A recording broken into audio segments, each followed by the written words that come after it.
So Joe Peel, local. No, what I usually do is we have small talk, and then I do the thing where I say the creative thing. Okay, go on then. Am I here? It's really late. Pretend I'm not here. It's really late, so I'm just going to come straight in with hi and welcome to Dirty Little Creatives, podcast about all things creative. My name's Andrew, this is Rich, and we have this week on our 4th episode the incredible Joe Peel. Hi. Hi. Oh yeah. Yeah. So, painter. How would you describe yourself? Painter, muralist, I was going to say. Some of the murals are amazing. animator, speaker. Yeah, you spoke yesterday, didn't you? I spoke yesterday. I wouldn't describe myself as that. Right, this Trying to podcast. vote. Yeah, at the moment, maybe. This weekend, I'm a speaker. Yeah, multidisciplined. Seen your work around. I love the new collaboration you did with the guy with the big shapes. The really With Mark bright. McClure. Yeah, very cool. Oh, thank you. Really cool. I've not Yeah, seen that it. was Where's this? Instagram. it's on Instagram. It's a show in London and Greenwich. It's on at the Okay. moment at the Ben Oakley Gallery in Greenwich. Right. My friend Mark, we worked together in like 2014 or something in the Olympic Park. Oh, I remember when you were doing the Olympic. Yeah, Park. and we met. Was that shortly after I did that stuff for you at Truman Brewery? Was that 2014? I think it wasn't. Well, I think that's yeah. how. Yeah, I think those jobs sort of led into each other. Yeah. Yeah. Yeah, it was all with like Monica projects because that thing was at Monica Art. Yes. Yeah. So your work's like, muralist, but you've got a really strong voice. It's very instantly recognisably a Joe Peel. How did you come to get that voice? Was it something that you strove for, or was it something that just happened? You hit on a lane that was like, oh. Yeah, I think I strove for individuality in terms of creativity. Like especially in the early days, I just like I'd see things I liked, but I'd try and like not look at things that inspired me to. I just wanted to find my own voice. I felt like that was like really important. Yeah. And Do you start out sort of doing the trend and then like copying? No, not really. I mean, I started out like drawing wise, like I don't know, drawing things on tables and like literally just drawing stuff, and like always like the sort of the corners of things, like the things that went under the radar a little bit, but sort of said a lot. I one of my first sketchbooks was just like everyone's coffee tables. I just drew everything on the coffee table. So I really like the sort of objects that like how everything on a coffee table can say a lot about the people, but without the people in it. It's like, and so I think It's almost a still life in many ways. Yeah. Isn't it? Going back to that kind of. It's too deep for me, that. All the recent stuff's been like construction kind of vibe, like cityscapes without people in them, and then like odd corners of the cityscape, isn't it? So it's like the weeds and behind the construction site. yeah. That kind of vibe. So like, when did that start to become?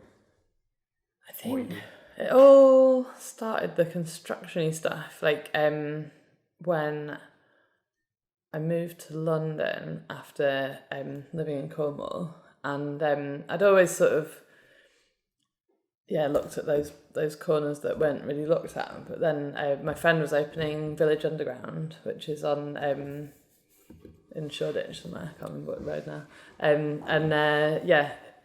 I went and visited what he was doing a lot, and at the top of the roof was putting loads of tube trains on for studio spaces. Oh yeah. And while I was up there, I took lots of photos of the East London line being built, because it was going like straight through this area, like Shoreditch, which like. Is that where all those shipping containers are? Now. No. Box Park. It's really Yeah. close to that. Yeah, Hollywell Lane. Yeah. Okay. I just seem to remember a train on top of a roof. Yeah, it's super close to that, and I think the Box Park sort of maybe took their inspiration from that. So to get a little bit of clarity to where we're going here, so where did you start out and where did you study? and then where did you? Just a little bit of a narrative. Yeah, I studied at Falmouth. Okay. I did illustration, finished the course, didn't want to be an illustrator anymore. You grew up in Cornwall? Sheffield. Oh, right, yeah. And To what age did you study? until 23. Okay, so you went at normal kind of age. Normally, yeah, I had a year out because I basically applied for Sheffield and didn't get in, and I couldn't really afford to go anywhere else at that point, because it just seemed like a lot to leave Sheffield. Salter Lane. Yeah, I wanted to do film and video art. Ah, okay. What year was that, do you think? I was in 2003, 4, 5. It was before that. Okay. Ask her age. 2000 and something. 99. Yeah, 99, something like that. It was awful. But, I did film studies, it was terrible. Oh, you did film? Oh, wow, yeah, because I thought the film course looked super exciting, and at that point I was making these I'd done art foundation, and I just used to make loads of films of streets at night, and weird I don't know. That is just, weird, yeah. Yeah. I was obsessed with the orange light that shone. I missed the orange light, to be honest. And how all the colours just changed and everything I forgot what they call those lamps now. Like the old sodium kind of. It's such a. I just miss it. Because everything's just really harsh and bright. The cameras now. would have been really tough back then to film at night. Oh, they were terrible films. I mean, I didn't get on the course, did I? They were awful. But I just conceptually, I felt like I had something worth learning. Yeah. But I just That's almost. Do you still have any? Or was I it don't all? think so. No. Binned it all. And you went to do film and media production. Yeah. I've had a few friends that did that. It seemed to be better than my course. I did. Well, no, I don't think it was film and media production. I think it was the fine art filmmaking. Oh, right. It would probably have done the same sort of Yeah, thing. I can't remember really. I did a few All six of you would have been in the same room. I did a film where I was running from the city out into the Peak District, and we got up at 3 a.m, and so I'm sprinting through Sheffield city centre multiple takes, and then set up somewhere else, same again, and then I was in a suit. I was an 18-year-old in a suit, and then it was further and further out to the peaks. I'm sprinting down there a B road, when the sun was coming up. I sprinted up to this big rock, all morning doing this. And then my friend was doing the editing, and he got all the footage back, and it was just bright blue. Just bright blue, unusable, all of it. So yeah, did sprinting for no reason. That's the student experience. I wonder where it was going. I guess it was very digital and all that. Yeah. I don't think I even made a film. I'm trying to say I you just didn't miss out. Yeah, That's what I I'm trying to took loads of photos. But editing back then was such a ball ache as well, Yeah. wasn't it? With two machines and what was it? What were the leads called? The pirating leads that you could get hold of. Well, no. I forgot what those leads were called that people always wanted to get hold of, so they could pirate videos from the blockbusters and stuff. Oh, you mean SCAR leads? No, they weren't SCAR. There You was, mean RCAE leads? Or there was some name for it. Oh, I need somebody older here. Or just Scooby. better memory. Showing my age now. Scooby's pretty old. Scooby is about 60. In dog years. Yeah. We were on about dog years earlier. I couldn't remember how old. Was it 9 or was it 7 to a human year? Oh, I don't know. Proper tangent. He's getting dementia. He's incontinent. He's got grey beard. So I'm thinking about 70. Who hasn't? So he went down to Falmouth and did a. What did you do again? Sorry, illustration. Illustrate, yeah. And then you just freelance during that time, and then moved to London, and Yeah, I just kept it going. left uni. Weirdly, ran a business. I waitress during my course, and then when I finished, the people who ran the restaurant opened a shop. And got me and my friend to run it and make handmade ceramic tiles. So I made ceramics for a few years. Oh, nice. And then did shop renovations, and then set up my own company doing interior design. I did interior design while I was in Falmouth. And then I got to the point with the interiors where everyone that I was inspired by interior wise was an artist doing an interior job. So I was Yeah. I don't know, I just found it quite restrictive, the sort of like illustration, you know, like responding to someone else's brief is like never as exciting as just like when you've got like a story and you tell it in your own. This is something I was going to ask you about with the murals and stuff. Do you find that the client's constraints on what you're doing and stuff stifle what you actually want to do? Or Not anymore. Are you quite happy just... I'm just quite straight from the beginning. If Right. I can't, I sort of say like, this is my process, like, and if you want an illustrator, if you want to like direct the vision, then you should get someone else because it's not my because I have been stifled before, and it's like we were saying you get to a point where you tell people what this is what I do, and exactly this is how I do it. So I got a degree from Falmouth, so but you do you come across. I had a weird thing recent. People are like, oh right, so you just think you're really great and like whatever, and it's like, well, no, I know. I hate myself. I know that like if I can if the work's like led, I'm just not good at respond. You know, just well, I've done it. Yeah, there's people who are brilliant at responding to briefs, like illustrators, graphic, all of these people, and like it's not like one thing's better than the other. Right. It's just like that is how I work. Like my work when it's like instead of free, wasting time doing something you don't really want to do. Exactly, and when it restricts you can be doing something else. Yeah. For the same amount of money, or maybe more, and it'd just be more enjoyable. I just like it's not about that's the thing. It's not about like I'm sure I could earn a lot more money doing like brief related things for big companies, but I just like it's not what I'm interested in. So that's why I live in Sheffield. Yeah. So I heard the Bolsover's like the next big place. He's bought a house in Bolsover. Bolsover. Oscar calls it balls over. Chesterfield, great. Which end of Sheffield did you grow up in? The bad end or? I don't know. The good end. Well, Sharrow. So is it bad or good? It's still the white chocolate end. It's still a bit gnarly around Sharrow, I guess. It used to be a lot worse than it. Is it? Yeah, there's parts. I mean, people get shot like once a week. Sharrow. I'm not thinking of. No, this is Sharrow, just at the end of the road. Yeah. Yeah. Oh right. I lived there for a couple of years, I think. I mean, it's during not. uni. Yeah. Opposite the Jaguar garage, so. Oh no, that's Sharrowvale Road. Not Sharrowvale. That's not Sharrow.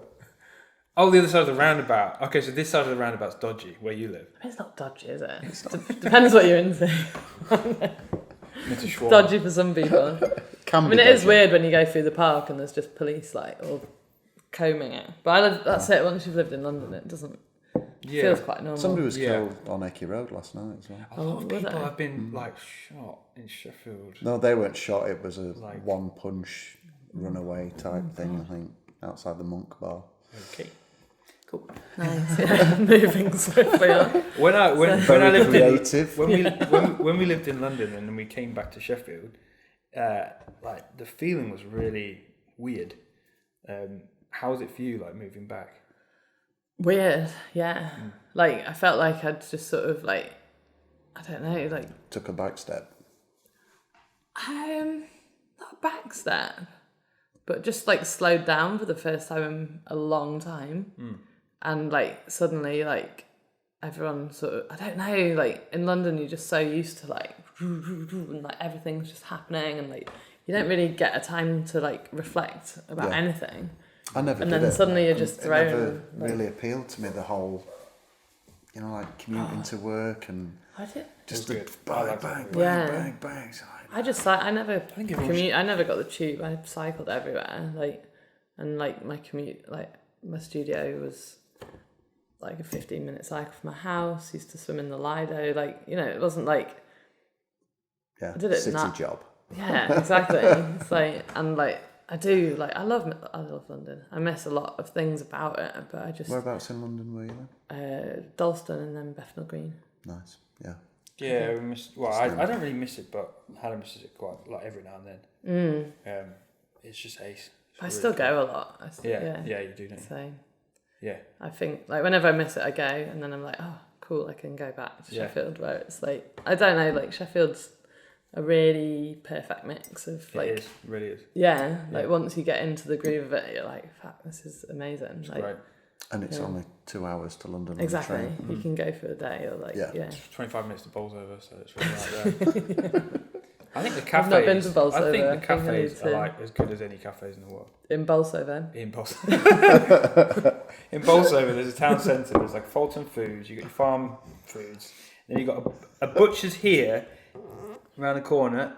Another butcher's. So I don't know how that works. A lot of vegans. I don't know how that works. And then there's a Morrison's. It's like this sad mining town. But I need to stop talking about Bolsover. That's your life. You're just preparing yourself. I can't wait. They have this incredible boxing gym. I can't wait to go down, get beat up.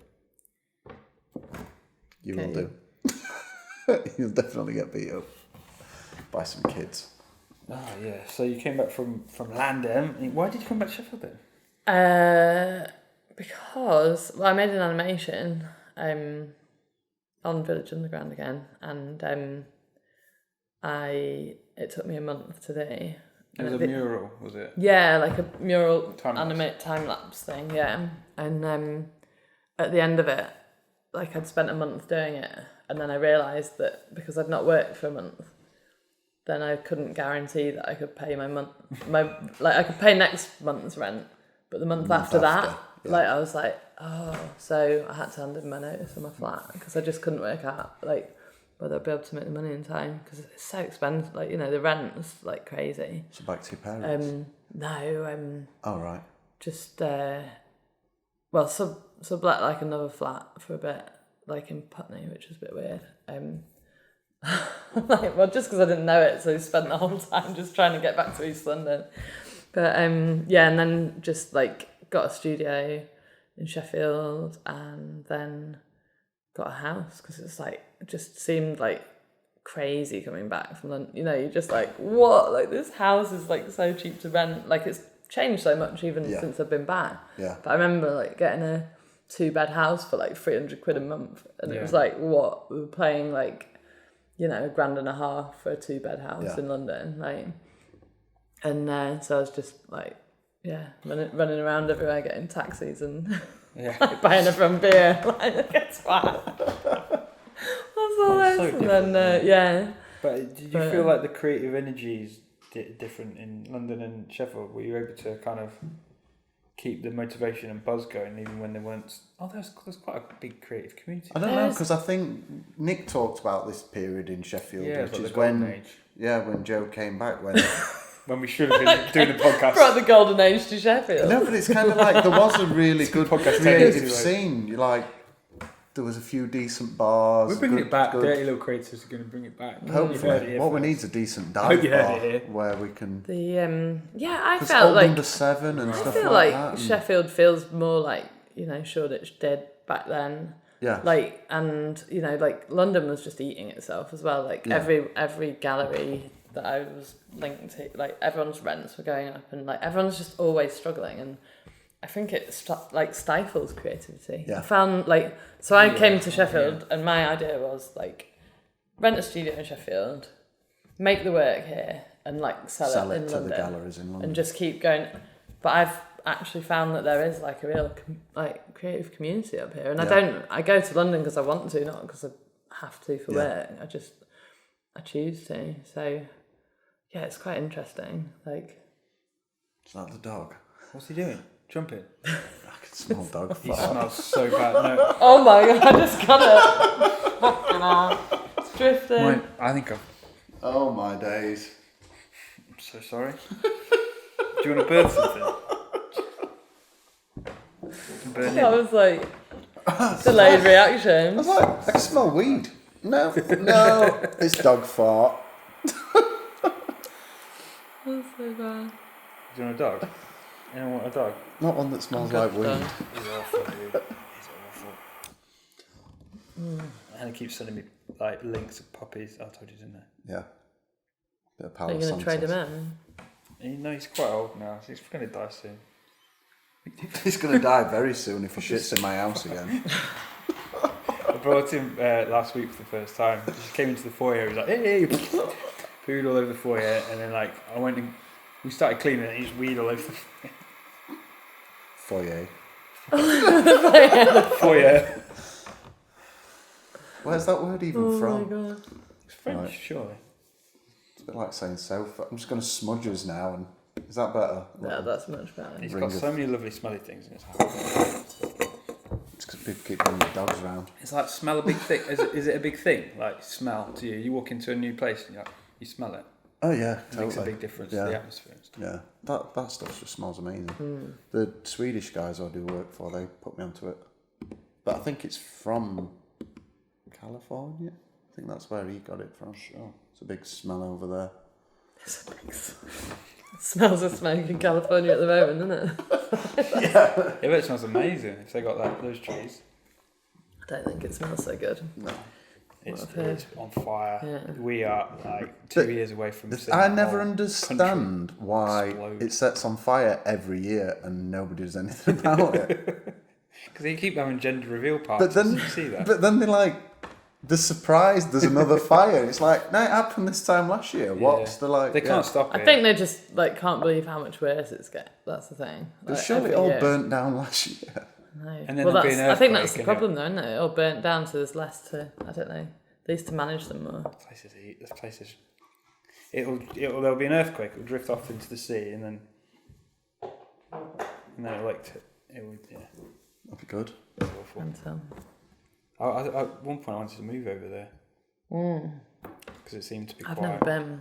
Have you not? I've only Quite. been to. I love I went New to San York, Francisco, but Yeah, New York's amazing. Yeah, I only went there once last year. And I was like, need to come back again. it's so good. I really don't want to go and train in New York, to be honest. But then New York's like makes London look cheap. So When did you go to San Francisco? Not last year, year before. I've got a friend who's out there. Well, a couple of friends who are out there. One who I studied with at Salter Lane, Claire. They invited me across. Well, they didn't. I think they mentioned it in passing. and then you turned up with your suitcase. And then I booked some flights and like forced it on him. Like, oh, I said I could come stay. Amazing. Yeah, and I went out and I think I did. Might have been 3 weeks or a month. Speaking of rent, isn't that more expensive than New York? California. San Francisco, Oh, yeah, San Francisco, yeah. second most expensive city on the planet. What's the first? Ridiculous, Tokyo. How is it? I think it might have even overtook Tokyo. Tokyo's not that expensive. But you went for I think we went for coffee and cake one morning. Like we had a couple of coffees and a cake each, and it was like $60. It's like, what the fuck? Yeah, that's what, because Tokyo's really cheap to eat out. Like, you Yeah. don't.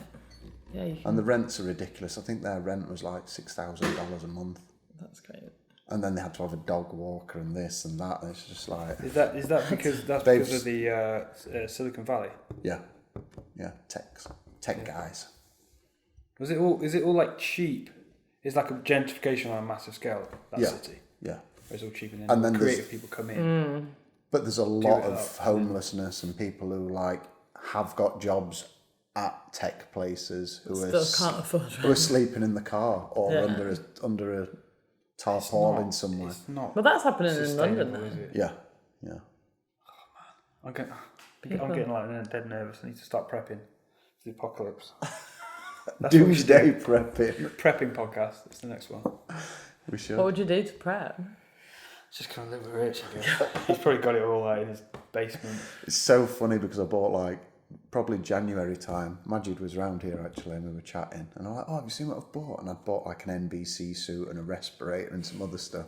And then when lockdown happened, he was like, you knew, didn't you? You bought all that stuff. I'm like, no, I just needed to have it in the cupboard. I'd pack all the family up and I'd drive over to yours or James's farm because you'd be there building some sort of like zombie-proof bunker. Got to be ready. I don't know. Always. I think I'd be up for just,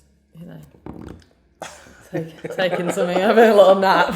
Be like, I'm out. I'm not. Well, Rich can help you with that as well. Yeah. I'm sure he's got cupboards full of Okay. Yeah. Yeah. I don't think I'd fare very well. I'm not a prepper. I can't. I've got a client that's moved out from LA like a couple of weeks ago. I'll tell you about that. Do a load of editing for this guy. Oh, yeah, yeah. And he's just moved and he wants to move to the UK. He's like working on it now. He reckons he's going to be here for November. He's like proper, what would you call it? Canary in the mine. No, not canary in the mine. He's just like, the world's Chicken Little. He's like, there's going to be civil war. Got to get out. So he's moving to the UK. I think they will in America, to be honest. The way they're like poking each side and like everything's getting stirred up and how people are being manipulated. It's like, who's like steering that ship? It's bad enough here. We're being like led by absolute fucking lunatics, numpties, and doesn't seem. But over there, it's like, what the fuck is going on? What did I read today? Something about, so there's like chaos and order, and we crave order more than, so there's like chaos and order, and then right and wrong. And we crave order more than right. So if some communities and like single race, if they get put in jail or put in camps, but there's order as a human race, or as a modern Western society, we let that slide if there's going to be order. It's like there's a slippery slope for You mean if there's going to be like food on the shelves and jobs and everything else? And... Yeah. And if on the more like watered down scale, if the migrants and the boats get turned back to France, it's probably wrong, but we'll accept that because that means there's not going to be chaos, there's going to be order. Like you know what I mean? I read it yesterday, I thought that's such a good way of explaining why people are assholes. Yeah.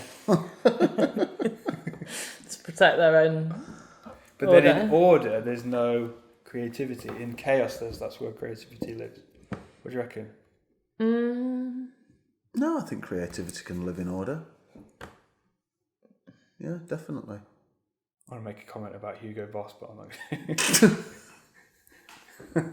Cut it out. I don't know if he was very creative or not. No. Not very colourful. His colour palette was limited.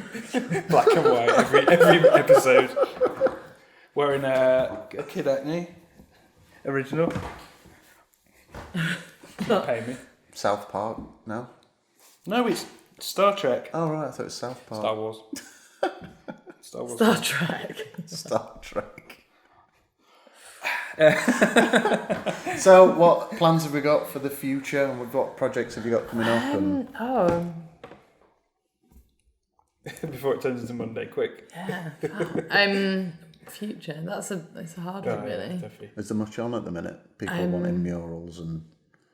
I've got a few things like happening, but like Murals? nothing. Murals. Murals. Muriel. Muriel. You're terrible, No. Muriel. Mural. Mural. You're saying it right. I thought I were. I think it doesn't really matter. Paintings on walls. I'm doing one in Thamesmead down in London. The next few months. So they're like, we've got a wall. Mm-hmm. Do your thing. Yeah. Cool. Yeah. I've never seen you actually... They're not like we want blue and... No. I've never actually seen you painting a big piece or scaling it up. How do you go about scaling things up? Do you... I don't skate. I just Just do hit it? Yeah. So you don't have like a little sketch? Sometimes I have a sketch and I'll think about especially with like the blue lines. But then you and just orange. get up, cherry picker. Yeah, and just sort of map it out and just the same as you would doing a sketch on a piece of paper. You just Are you a enlarge it. cherry picker or scissor lift kind of person? It depends on the job, on the terrain. What about Thamesmead? The Thamesmead's under a canal, so I won't need anything like that. Cool. Just maybe a little step up. I like cherry pickers are better than scissor lifts. Scissor lifts are just like really temperamental and rough ground. Don't you have to do like loads of health and safety stuff? No, not once you've got one. IPAF. Yeah, you have to do you get a license. Have you got what's the thing I have to get? Fork truck license. No, not for that. Just for going on construction sites. Oh, a CSCS card. A CSCS card. No, I've just got an IPAF. I've never shown it license. No, They don't care. No. don't think many people do. But I don't normally go on construction sites, apart from in the Olympic Park. Just outside them. But normally just put like a fence around them. Yeah. Just keep doing what you're doing. Yeah, and just it's weird. What was the first large piece you did then? Because the scale of some of the bits you do now is like the back of the Howard and things like that. Is it the Howard? Yeah. Yeah, some of them you're just a bit like, that's massive. It is really big. Yeah, that was like. That's a good place to do it. Surprisingly. Saw that today. It's large, actually. It's great, isn't it? It's that one? right there. Just on that main thoroughfare, boom, done. You just turn the pub around a bit better. Yeah, I can't remember. Like the first. I guess they just started like Getting bigger and bigger. Yeah, and then I never really was fazed by like a big wall. Like it never felt like too daunting. Like I just enjoy painting big. It doesn't. I don't know. Just Did you ever translate. use spray cans or anything like that? Was it I used always spray brush? cans on the Howard actually. Did you? Because it was big enough and the surface was quite rough. Right. So the line could look. Oh my god, the dog's farted. Oh, it's rough. At least he's not pooing. I don't like like spray always has just a bit of a spray look to it, and Chemical. and also I don't like using it, to be honest. It's not great for the environment, is it? Do you think about? I suppose you film it sometimes with time lapses. I was thinking about how you can integrate the video stuff that you used to do back into it. Yeah, it was quite interesting when I did the animation and the time lapse, and it sort of felt like things had gone like full circle to an original idea, I guess, from film. You're actually going to leave the dog farting in the... Yeah, I guess so. I don't know. It's kind of funny.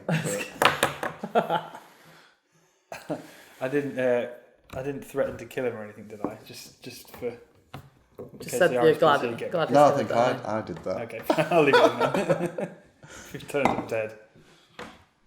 It's a pleasant morale. It's going to be so much, but it smells so bad. I've actually got some copal resin if it gets any worse. Oh yeah, you used that, didn't you? Set some of that off. And some frankincense. Thanks so much for coming and talking and putting up with our nonsense. I'm sure it's very inspiring hearing that journey from where you started and moving around, picking up experience in different places, and where you are now. You've got like a singular vision of what you do. It's everywhere in Sheffield. It's very cool.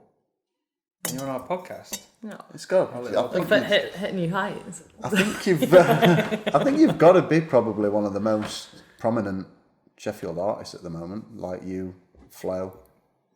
I guess, yeah. There's not many other people who are sticking it on walls. I've not seen much big stuff off Ed lately, though, to be honest. He did all that stuff up at Park Hill. Oh, yeah. It's probably just because I've been to Park Hill. Yeah. I did the highlight for that exhibition. Flam? No. No, I'm just saying we should try and get Flam on as well. Oh, yeah. He wouldn't talk, would he?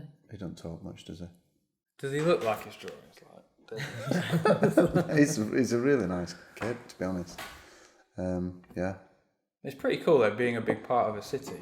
Yeah, I don't really think about it too much. No, you can't. Yeah, like, it's weird. Yeah. I find it kind of strange and What do you feel when you're walking past one of your big pieces? Do you see the flaws in it? I just don't really look. I try and avoid them actually. I walk around, That's quite interesting. Because like with this one, I was like, I'm not even going to watch it because I just That's it. I wouldn't. I won't watch or listen to this. I never I just sort of do it and I look. Yeah, my paintings are different. I sort of like look back on them and sometimes I will sometimes like go past an old mural and be like, oh yeah, nice. Like, do you feel like there is some kind of like, I don't know, almost a birthing process where you're letting it fly the nest? Yeah, absolutely. Yeah, because a lot of like there's a lot of like, give me the especially money. like the one on Hendo's that like people are like, oh man, like it's just so sad that like it's all falling off, and I'm just like, I love it. It's like it's got its own sort of new light. I like it when that's something it changes and becomes part of the environment. It's something that Ed once said to me about it. It's like suits you. It's graffiti. It's temporary. It's not meant to be. Yeah. It's painted. It's not there forever. It's meant to go. It's and like if I've got like a painting on canvas and like it's not painted on it or like started to rot, I'd just be like really gutted. But with the wall stuff, I really enjoy going past that one on Henderson's and just like seeing more bits of wood like coming down and how it like decays basically. Time lapse of that would have been good. Yeah, for like 5 years. Really exciting. Ready for my next. Done. Yeah. So you've got the big piece in London. Mm-hmm. Anything else in Sheffield?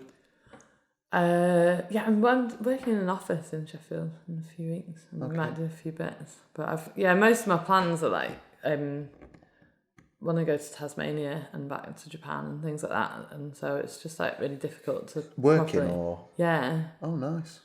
Tasmania, what's that? It's Australia. I know, but what's in Tasmania? Amazing art gallery called Mona.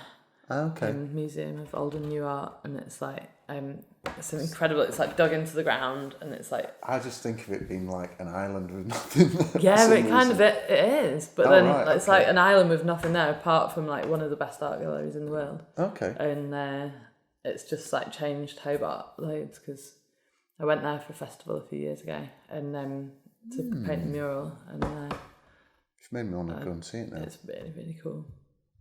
I'm going to have to have a look at this. Just go back. Tasmania. Where's the coolest place you've been and worked then? Tasmania or Japan. Yeah? Like, I've not seen the Japanese stuff. I've been to Japan quite a few times. Have you? Like all over. Tokyo, Kyoto. Yeah. Where did you go? Matsumoto. When did I go? Yeah. I've never been. Oh. I was talking to him about it.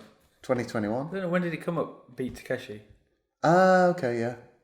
It's like, well, he's not obscure. He's really famous in Japan, but he's one of my favourite directors. And he knew who it was. I was like, what? How did no one knows? Yeah. I'm cool. You're not meant to know it as well. Yeah. No, I had a half Japanese girlfriend. She got me into some weird Japanese stuff back in my early 20s. I'm going to say something horrible then. No, we need to stop though. Thanks so much for listening and watching. Talk to you next week. Thank you. I nearly said bukkake. Yeah. I know you did. Should have just said it. Stuff that just like slips out or wants to slip out. Bukkake. It's one of the greatest things that Japanese have ever given us.